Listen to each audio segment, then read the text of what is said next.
please stand.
In the name of the Father, of the Son, and of the Holy Spirit, Amen. the grace and peace of God our Father, the Lord Jesus Christ, be with you all. And with your spirit. Good morning, my dear friends. Morning po. We offer this Mass as a thanksgiving for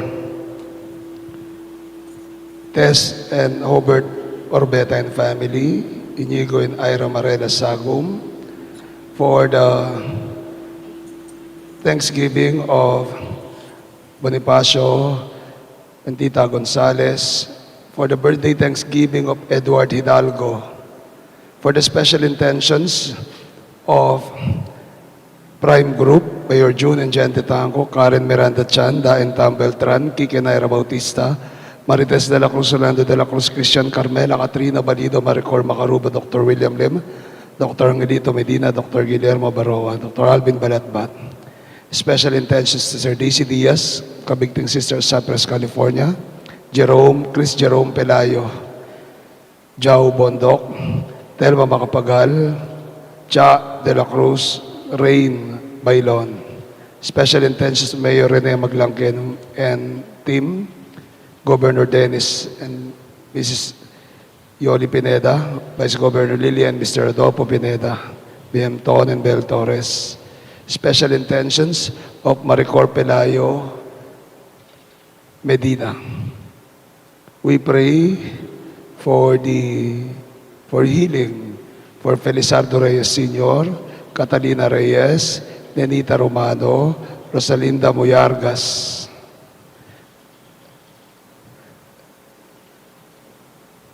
Norma Cabrera, Norma Balatbat, Paz Roque, Roy Songco, Sing Garcia. And we pray for the souls of our dearly departed, Jordan, Benjamin, Eusebio, Romer, Florentino, Victorina, Lorna, Edgardo, Brigido, Marieta, George, and Oscar Sr. and Maurino. My dear friends, for us to be worthy to celebrate these sacred mysteries, we call to mind our sins and ask the Lord for His pardon and mercy. You were sent to heal the contrite of heart. Lord, have mercy. Lord, have You came mercy. to call sinners. Christ, have mercy. Christ, have mercy. You are seated at the right hand of the Father. Intercede for us. Lord, have mercy. Lord, have mercy. May Almighty God have mercy on us, forgive us our sins, and bring us to life everlasting. Amen. Glory to God in the highest.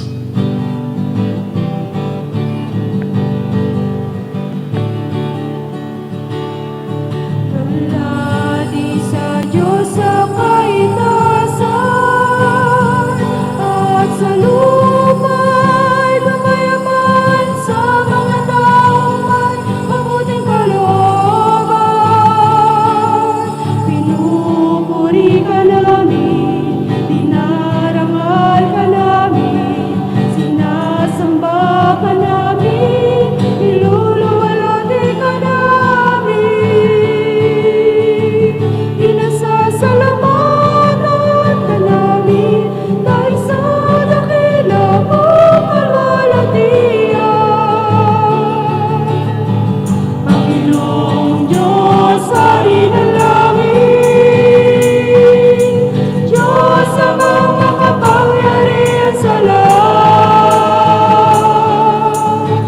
Panginoong Jesucristo, bugtong na anak. Panginoong Diyos, Kordero ng Diyos, anak ng Ama. Ikaw na nag-alis ng mga kasalanan at sa libutan, maawa ka sa amin.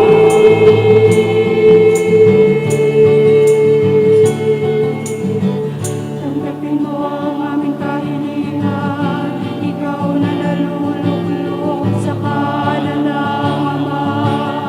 Maawa ka sa amin, sapagkat ikaw lamang ang banal, ikaw lamang ang Panginoon, ikaw lamang, O Jesucristo, kasama ng Espiritu Santo sa kalwalhatian ng Diyos Ama.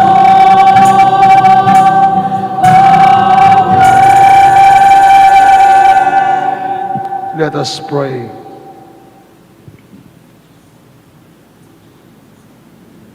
Almighty and ever-living God, grant that we may always conform our will to yours, and serve your majesty in sincerity of heart, through our Lord Jesus Christ, your Son, who lives and reigns with you in the unity of the Holy Spirit, one God, forever and ever. Amen. Please sit.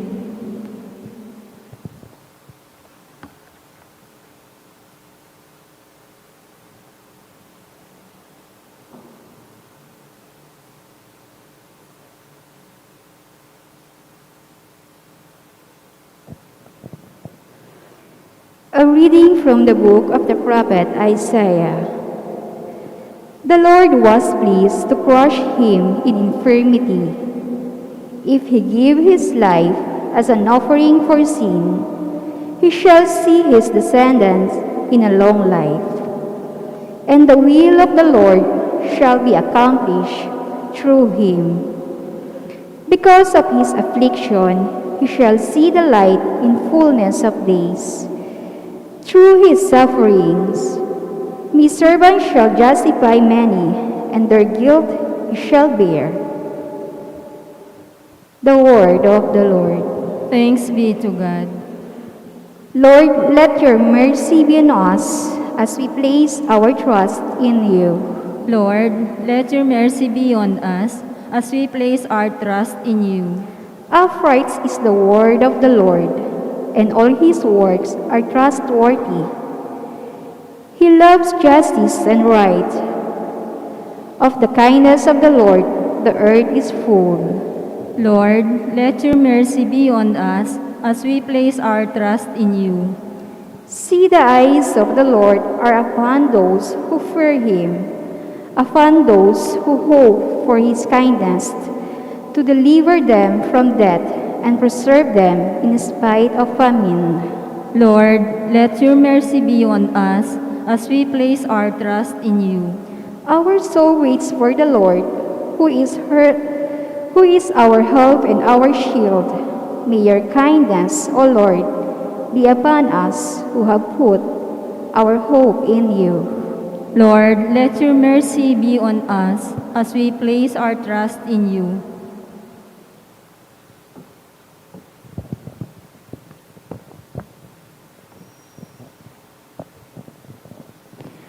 A reading from the letter to the Hebrews.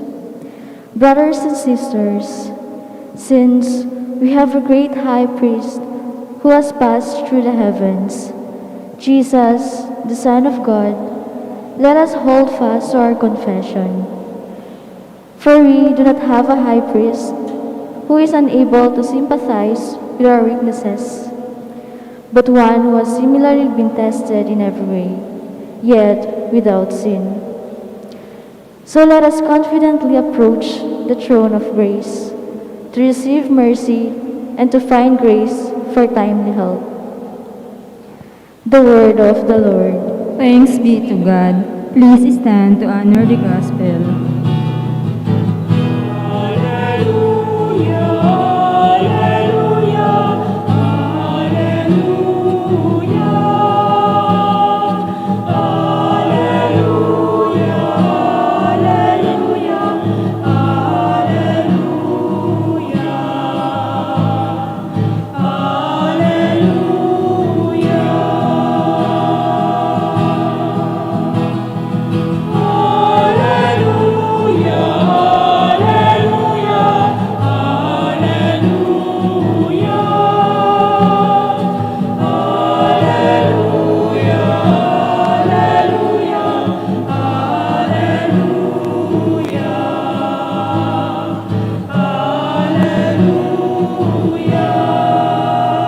The Lord be with you.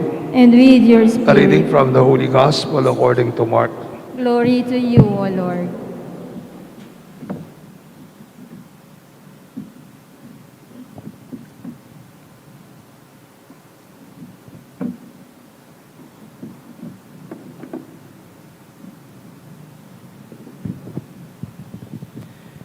James and John, the sons of Zebedee, came to Jesus and said to him, Teacher, you want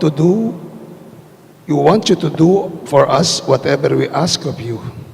He replied, What do you wish me to do for you? They answered him, Grant that in your glory we may sit one at your right and the other at your left. Jesus said to them, You do not know what you are asking. Can you drink the cup that I drink, or be baptized with the baptism with which I am baptized? They said to him, We can. Jesus said to them, The cup that I drink, you will drink, and with the baptism with which I am baptized, you will be baptized. But to sit at my right or at my left is not mine to give. But it is for those for whom it has been prepared. When the 10 heard this, they became indignant of James and John. Jesus summoned them and said to them, You know that those who are recognized as rulers over the Gentiles lord it over them, and their great ones make their authority over them felt. But it shall not be so among you. Rather, whoever wishes to be great among you will be your servant, and whoever wishes to be first among you will be the slave of all. For the Son of Man did not come to be served, but to serve, and to give his life as a ransom for many. My dear friends, the Gospel of the Lord. Praise to you, Lord Jesus Christ. Good morning once again to all of you. Magandang umaga po sa inyo lahat. Pakitingnan niyo po yung katabi niyo, pakisabing good morning. At pakitanong po, anong kulay ka? Palagay niyo po, anong kulay ng katabi niyo? Puti, green. Pakitingnan niyo po. Pakitingnan po rin po yan, sa pula ba o sa puti? ang katabi ninyo? Sa pula ba o sa puti? O sa puti o sa puti yung katabi ninyo? Anyway, tanong ko po sa inyo, meron na po bang lumapit sa inyo? Meron na po bang bumulong sa inyo? Meron na po bang nag-message sa inyo? Meron na po bang nag-text sa inyo? May nagte-text na ngayon eh. Tiduring, may lumapit na sa iyo? May lumapit na sa inyo? Kayo po, Cynthia, may lumapit na? Meron bang bigla-bigla na lang naging close kayo? Meron bang bigla-bigla na lang biglang nagparamdam? Kaibigan mo, tagal-tagal hindi nagpaparamdam, di ka pinapansin. Tapos ngayon, bigla-bigla, napakapansin napaka pinapansin lahat ng tao. Napakabait. Bigla-bigla. Dati, suplada. Ngayon, kabait-bait. Meron bang ganon? May bumulong na ba sa inyo? Sabi ko nga po, last week, we have witnessed a very intense, exciting, and colorful, and dirty politics that we have in the Philippines during the filing of certificates of candidacies. Iba't ibang personalidad, national man or local, iba't ibang selfie, iba't ibang video, iba't ibang post sa Facebook. Nakita din natin ang iba't ibang lumilitaw na kulay sa atin. So kung titingnan natin, lahat po yan, sinasabi ko sa inyo, national man or local, lalapit po yan sa inyo. May ibubulong yan sa inyo. Magchat-chat or magte-text yan sa inyo. At ano yung sasabihin? Isa lang po ang gusto nila. Isa lang po ang sinasabi nila. At ano yun? Gusto nilang maglingkod. They want to serve. Lahat sila sasabihin, gustong maglingkod.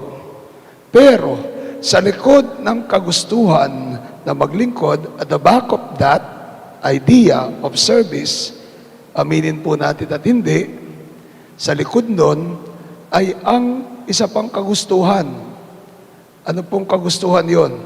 Kagustuhang maupo sa pwesto. Kagustuhang maupo sa pwesto. Kaya nga po kumakandidato eh. Kaya nga po hahabol. Kasi gustong maupo sa pwesto. At kung titingnan po natin, abang masama ba yun? Kung titingnan po natin, hindi lang ngayon yan. Kahit panahon ng ating Panginoong Jesucristo, even in the gospel that we have today, that was what happened. Anong nangyari? Of all people, dalawa sa pinakamalapit sa Panginoon, James and his beloved John, lumapit sa Kanya. Lumapit sila, may inilapit sila, at bumulong sa Panginoon. Anong sabi nila? Lord, naman, kapag ikaw'y nakaupo na sa trono mo, kapag ikaw'y nasa kapangyarihan na, abay, wag mo kaming kalimutan. Abay, paupuin mo kami, one at your left and one at your right. Ano yon? Miss Universe? Hindi po. Ano po yung gusto nila? Sila'y maupo sa poder. Sila'y maupo sa power. Seats of power and authority.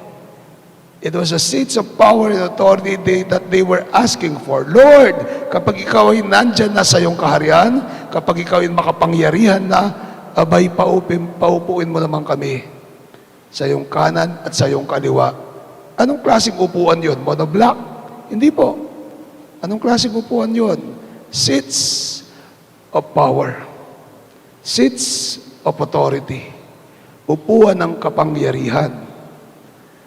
Pero nung sabi ng Panginoon sa kanila, aba, kung ganyan, tanong ko sa inyo, kaya nyo bang magbata ng mga babatayin ko? Kaya nyo bang maghirap ng mga paghihirap ko? Anong sagot nila? Pareho sila, yes, we can. Opo, kaya po namin. Di po ba parang ganyan din ang naririnig natin? Kaya ba ninyong maglingkod? Kaya ba ninyong mag-serve? Kaya ba ninyong gawin to, kaya ba ninyong gawin yan? Anong sagot nila? Opo, kaya namin, basta iupo nyo kami sa pwesto. Pero nung sabi ng Panginoon, tinawag niya yung kanyang mga alagad at ang sabi niya, sa mga hentil, for the Gentiles, sa mga hentil, sa mga hindi naniniwala sa atin, anong sabi niya? Ang kapangyarihan, ang makapangyarihan ay ginagamit nilang kapangyarihan nila para sila ang Panginoon. They lord it over them. Pinapanginoonan nila ang kanilang kapangyarihan. Pero ang sabi niya sa mga alagad niya, but for you, it is not so. Hindi ganyan para sa inyo. Para sa mga naniniwala sa akin, sabi ng Panginoon, hindi dapat ganyan. Para sa ating naniniwala kay Kristo, hindi dapat ganyan. Ang kapangyarihan, ang luklukan ay hindi kapangyarihan, kundi mapagpakumbabang sabi niya, sino mang gustong maging marangal, ay dapat maging alipin. Sino mang gustong maging marangal, ay dapat magpakumbaba. Sino mang gustong mamuno, ay dapat maging alipin.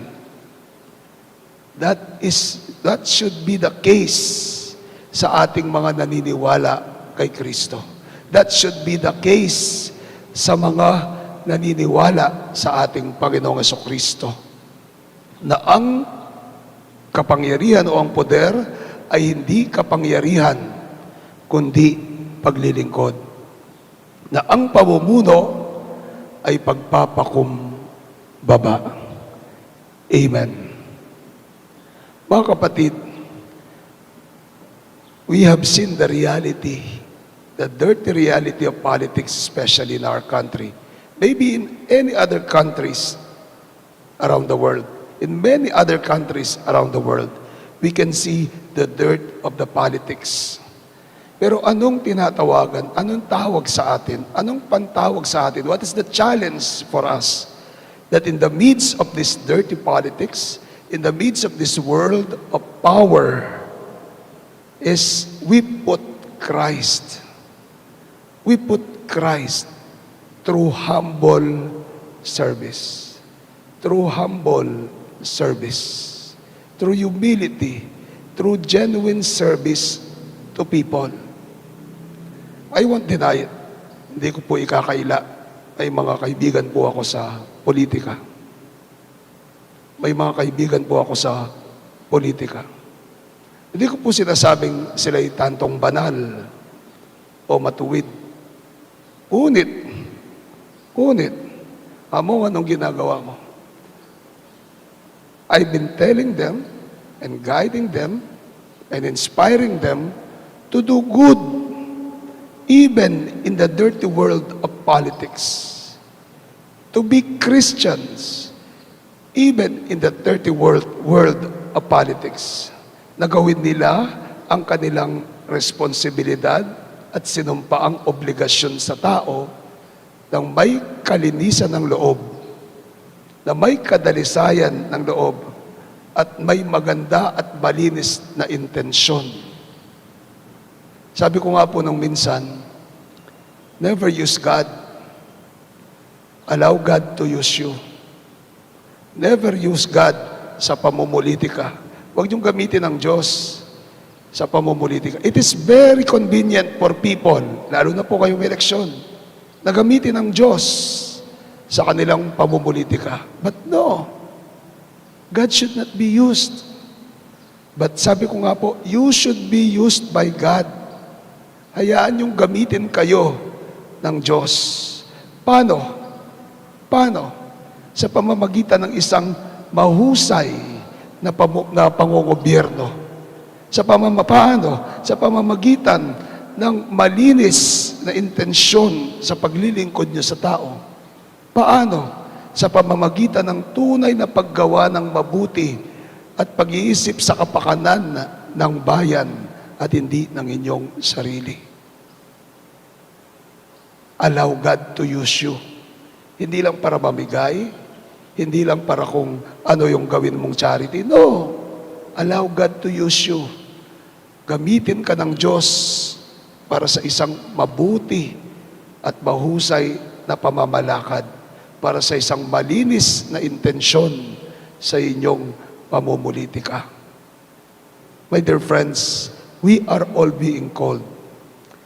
Mga politiko man o tayong ordinaryong tao, na maging kawangis ni Kristo, na tayo magkaroon ng malinis na kalooban para mapagpakumbabang, buong kapakumbabaang maglingkod sa iba. We are being called to allow Christ to reign sa pamamagitan ng ating kabutihan sa ating kapwa. Ipanalangin po natin ang ating mga tao sa politika. Ipanalangin po natin ang mga politiko at mga nangungobyerno. Lahat po sila, anumang kulay sila. Sa pula, sa puti, kulay pink, kulay yellow, kulay red, kulay white. Lahat sila, ipanalangin po natin na sana kalugdan sila ng Panginoon, gabayan sila ng Panginoon, at papanatilihin sa kanila ang isang malinis na intensyon at maayos na pamumuno ng ating bayan. And let us also pray for ourselves. Ipanalangin natin ang ating mga sarili. Nang sa gayon, tayo ay gawin natin ang ating obligasyon bilang mabubuting mamamayan. Napaka-importante po nitong darating na eleksyon. Kung meron mga pumpalpak sa gobyerno, walang dapat sisihin kundi tayo. Kasi tayo pong nagluklok sa kanila. Ipanalangin po natin ang ating mga sarili na sana tayo man ay gawin natin ang ating bahagi. We do our part in making Christ reign in the world. We do our part na manatili ang paghahari ng Diyos kahit sa maruming mundo ng politika.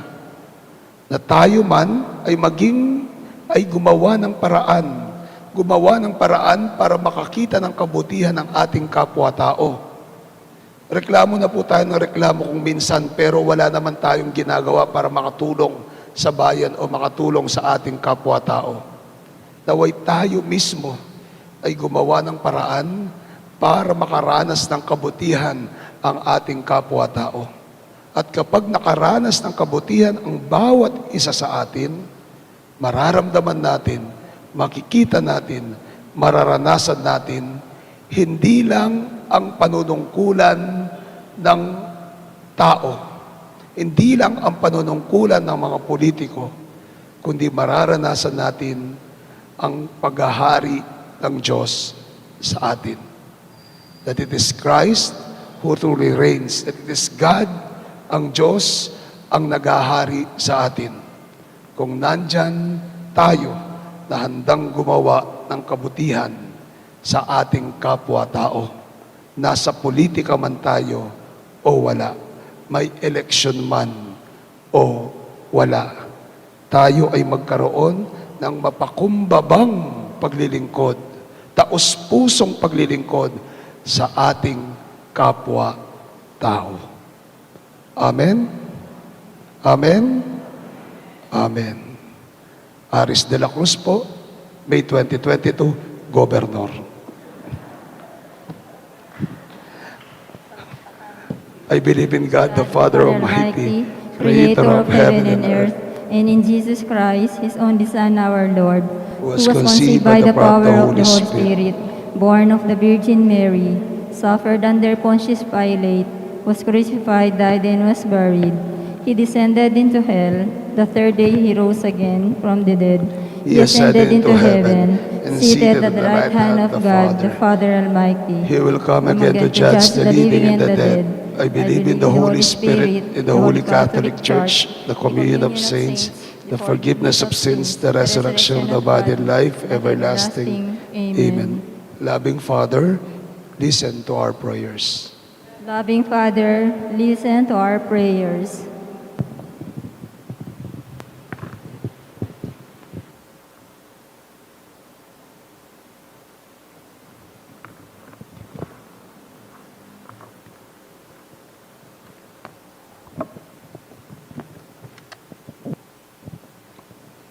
May Pope Francis, our Bishop, the clergy, and all who exercise authority in the Church foster kindness to sustain them in their call to humble service. We pray. Loving Father, listen to our prayers. May all who hold public office promote unity to bring peace and reconciliation in our land that has witnessed social, cultural, religious minors who are fighting COVID-19 as they minister to those who are suffering. We pray. Loving Father, listen to our prayers. May we, as brothers and sisters in Christ, show compassion and kindness to all, especially to those who are gravely affected by the pandemic. We pray. Loving Father, listen to our prayers. We ask you, O Lord, to show your mercy and compassion to our sick brothers and sisters and to bring light to our beloved dead. We pray. Loving Father, listen to our prayers.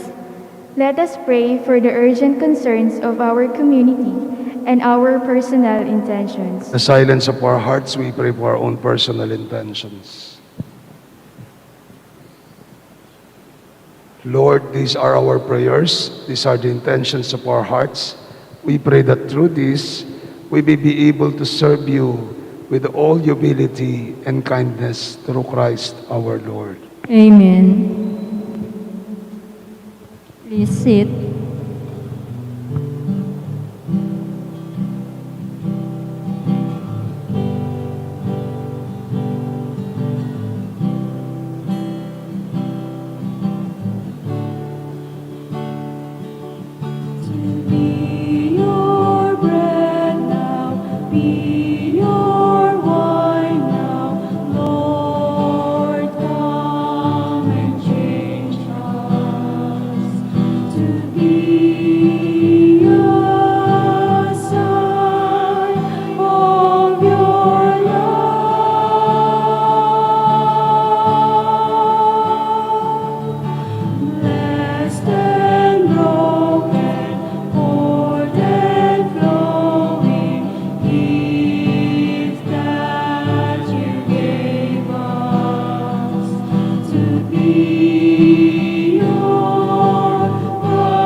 Pray, my dear friends, that these our sacrifice may be acceptable to God, the Almighty Father. May the Lord accept the sacrifice at your hands for the praise and glory of his name, for our good and the good of all his holy church. Grant us, O Lord, we pray, a sincere respect for your gifts, that through the purifying action of your grace, we may be cleansed by your very mysteries we serve, through Christ our Lord. Amen. And the Lord be with you. And with your spirit. Lift up your hearts. We lift them up Let to us the give Lord. thanks to the Lord our God. It is right and just.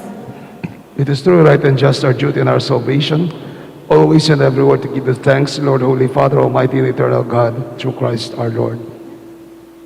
For by his birth he brought renewal to humanity's fallen estate, and by his suffering canceled out our sins.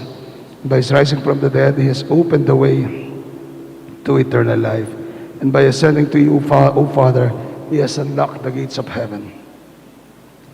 And so with all the angels and saints, we praise you forever.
Indeed, holy, O Lord, the fount of all holiness, and make holy, therefore, these gifts we pray.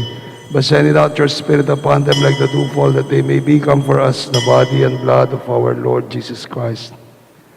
At the time he was betrayed and entered willingly into his passion, he took bread and giving thanks, broke it, gave it to his friends, saying, "Take this, all of you, and eat of it, for this is my body which will be given up for you."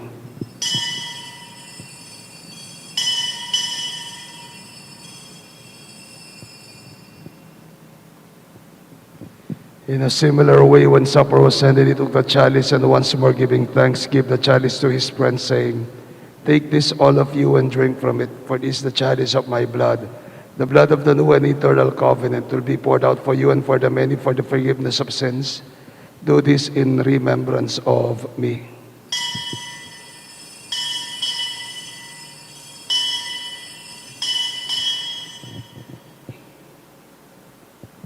The mystery of faith.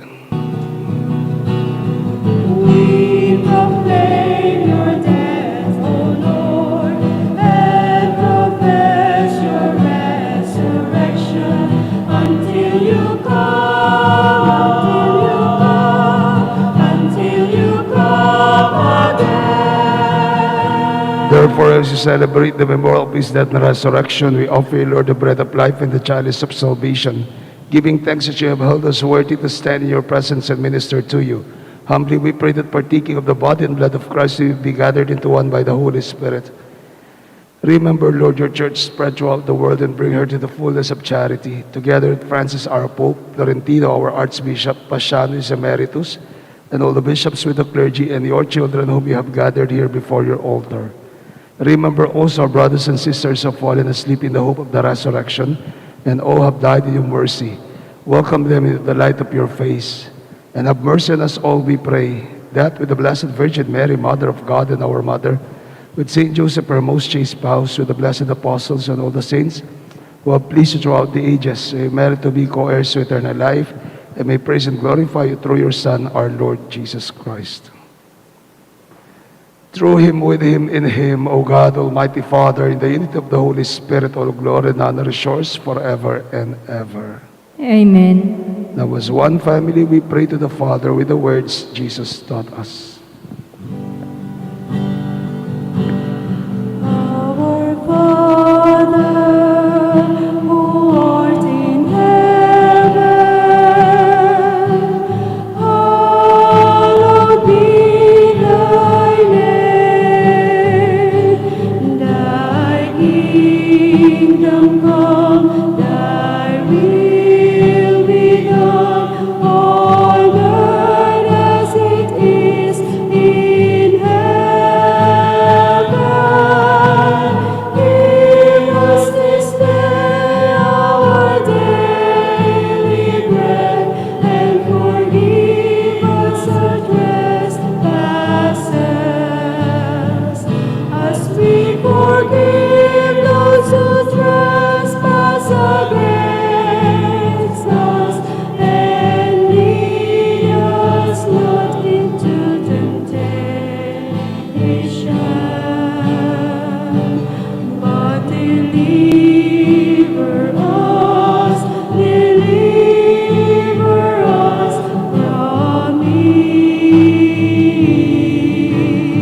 Lord Jesus Christ said to your apostles, "Peace I leave you, my peace I give you. Look not on our sins and the faith of your people, and graciously grant us peace and unity in accordance with your will, who lives and reigns forever and ever."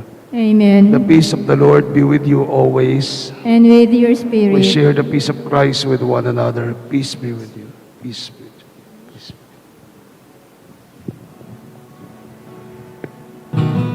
Lamb of God, you take away the sins of the world. Have mercy on us.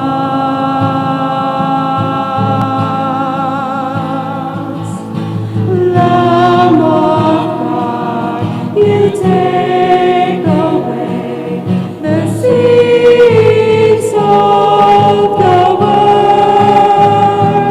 Have mercy on us.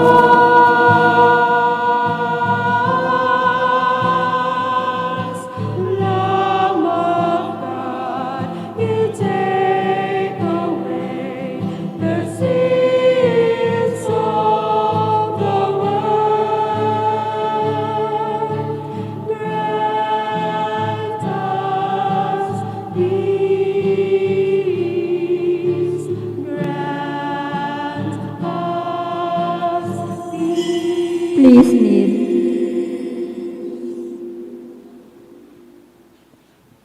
My dear friends, this is Jesus, the Lamb of God, the God who loves us so much.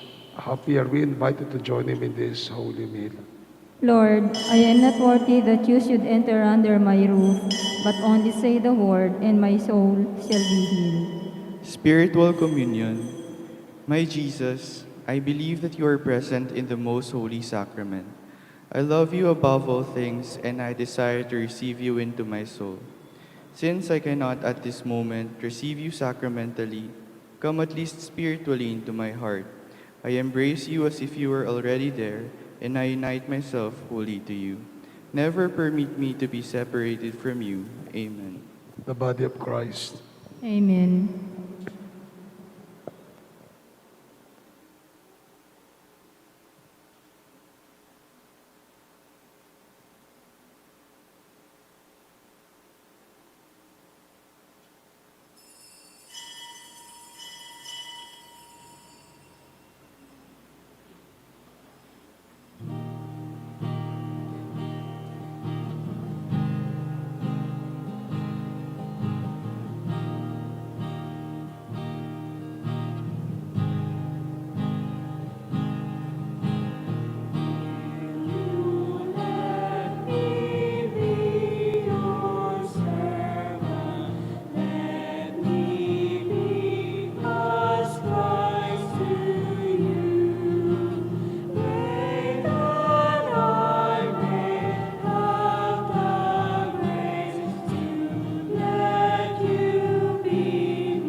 Please kneel.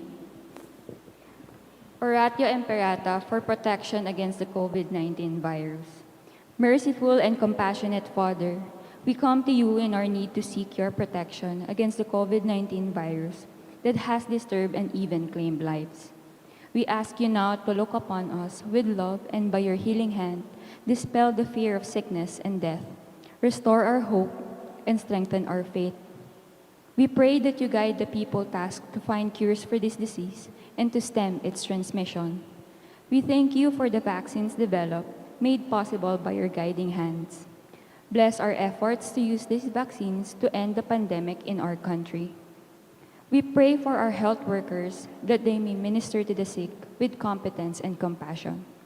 Grant them health in mind and body, strength in their commitment, protection from the disease.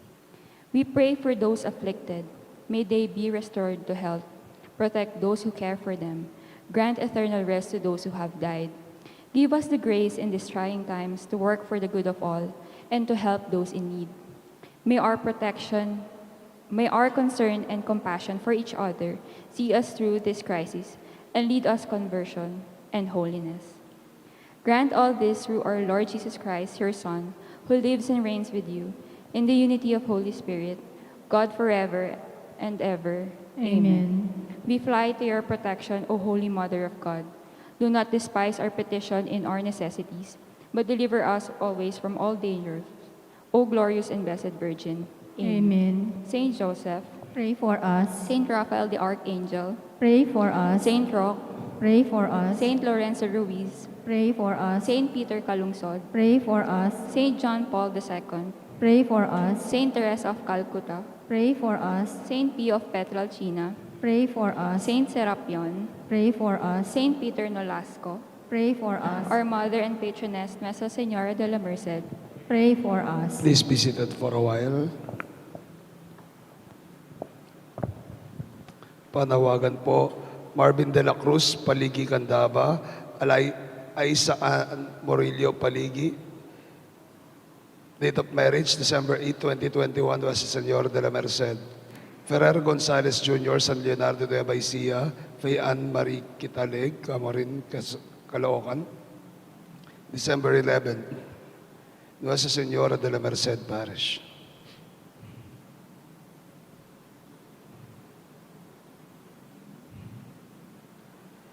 Mark Anthony Garcia, Dulong Ilog, Rosel de Jesus, Bahay, Pare, December 19, 2021, Nuestra Señora de la Merced Parish. Francis Santos, Maripampang, San Ildefonso, Larissa Pozos, Bisal Santo Niño. Date of marriage, December 4, 2021, St. Ildefonso's Parish, San Ildefonso, Bulacan. Alberto Espina, Pulilan, Bulacan. Rachel Ann de la Cruz, Pulonggubat. Date of marriage, November 15, 2021, Diocesan Shrine and Parish of San Isidro Labrador, Poblacion, Pulilan. Romnick Mangulabnan, Tenejero, Candaba. Maricar Bote, General Tino, Gapanueva, Ecija. Date of marriage, December 4, 2021. Nuestra Señora de la Merced Parish. Kung may alam po kayong sagabal sa kanilang kasal, makialam lang po sa ating opisina. Yung ating pong mga alaalay o panalangin para sa ating mga yumao ay available na po sa ating opisina at sa ating mga pastoral council. Magkakaroon po tayo ng mga misa, desenaryo para sa ating mga yumao. Magsisimula po sa October 24. Sa October 23 po, or October 31, ay magkakaroon po tayo ng seremonyas ng pananalangin at pagsisindi ng kandila para sa ating mga yumao. Alas 5 ng hapon, gaganapin po sa Pinak. Alas 5 ng hapon, gagawin po sa Nuestra Señora de la Merced sa Pinak. Mga kandila po ay available po sa ating opisina at sa ating pastoral. Let us pray. Isa pa po, meron po tayong pa-contest sa mga bata, 8 taon gulang pababa, dress like a saint, little saints po. Picturean nyo lang po yung mga anak ninyo o apo ninyo na nakasuot pang santo at tapos i-upload po sa ating Facebook page ng parokya Nuestra Señora de la Merced, Bahay, Pare, official, hanggang October 30. Hanggang October 30. Po, hindi po tayo Halloween, kundi All Saints. So let's inspire yung mga bata po para maging banal. So muli, 8 years old pababa, pasuotin niyo po ng pang-santo yung anak niyo, picturean, i-upload po sa ating Facebook page ng ating parokya, Nuestra Señora de la Merced, Bahay, Pare, official. Pagkatapos po ay may papremyo po tayo para sa mga batang cute na santo na nanalo. Salamat po. Assignment po natin. 1, mamaya, sabi ko, mamaya bago po kayo matulog, pakipanalangin po lahat ng mga politiko na po, sana gabayan at tulungan sila ng Panginoon. Pangalawa, pakipanalangin ang ating mga sarili na sana tayo maghalal ng mga politiko na alam nating may kakayahan. No? May kakayahan, hindi lang kung ano yung ating natanggap o kung ano ang ibinigay o pabor na ginawa nila sa atin. Yung may tunay na kakayahang mamuno sa ating bansa, sa ating lalawigan, at sa ating bayan. Salamat po. Let us pray. Grant, O Lord, we pray that benefiting from the participation in heavenly things, we will be helped by what you give in this present age and prepared for the gifts that are eternal through Christ our Lord. Amen. And the Lord be with you. And with your And may spirit. Almighty God bless you and keep you, the Father, the Son, and the Holy Spirit. Amen. Our Mass has been offered. Go and bring the good news of Christ to everyone. Thanks be to God. Magandang umaga sa inyo lahat. Maraming salamat. And God bless you po.